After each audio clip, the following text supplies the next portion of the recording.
My name is Denise Franck Aboody, and I'm a hospitality coach. I work with operations leadership out there in the hospitality arena, predominantly restaurants, helping general managers who are moving into regional director roles, working with directors in the corporate office who are earmarked for a VP promotion, really helping these folks take that next step forward and the next step up of where they need to go. Leadership coaching is really helping people identify the key attributes that are going to make them successful inside their business and with their people. Hiring the right people, learning how to lead them in the proper way, making separations when necessary, and a lot of that can be real challenging to do, even if you've done it for a million years.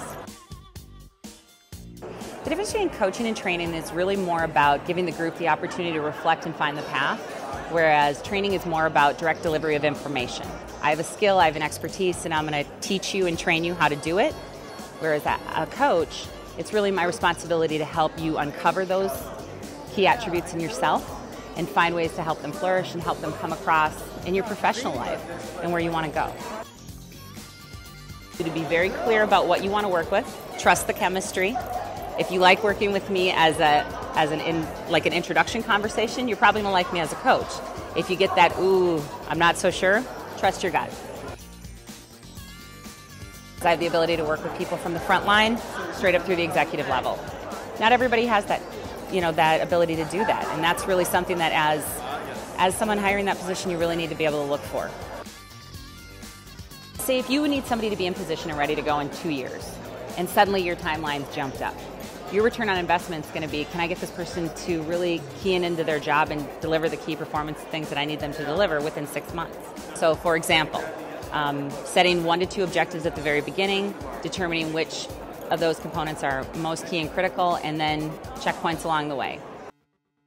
The irony in the double-edged sword of coaching is this. It's kind of like slowing down to speed up. In the beginning, it might feel like you're slowing down a bit, but you can do coaching in 30 minutes. You can do coaching in 15 minutes. You don't need 2 hours of intensive face-to-face work to do coaching. A really effective process can be done over the phone in 15 minutes if necessary, on the spot, 5 minutes when needed.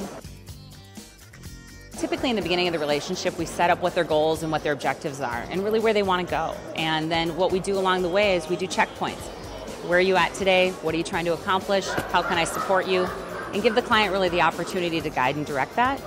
And then as the coach, really holding what their highest self and their highest objectives were and being able to come back and say, where'd that go? Or where are we now with that? And see if that's changed or if it's still on target.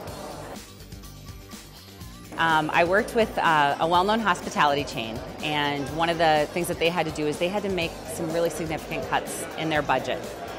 They had to actually cut out roughly $1 million in revenue, which meant huge layoffs in their organization. With that, what happened was they went from having somebody who was at an executive level, and they lost 2 tiers and had to take a director and really launch that individual up to being ready for an executive level position.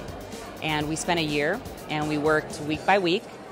Again, brief 30-minute calls, check-ins, setting the goals in the initial. I've checked in a year later after our relationship has ended. This individual is still on target, still doing fantastic. CEO is thrilled, COO is thrilled. It's a good feeling to see that. I would say for someone who's my ideal client, don't wait. Your life is too precious and too important.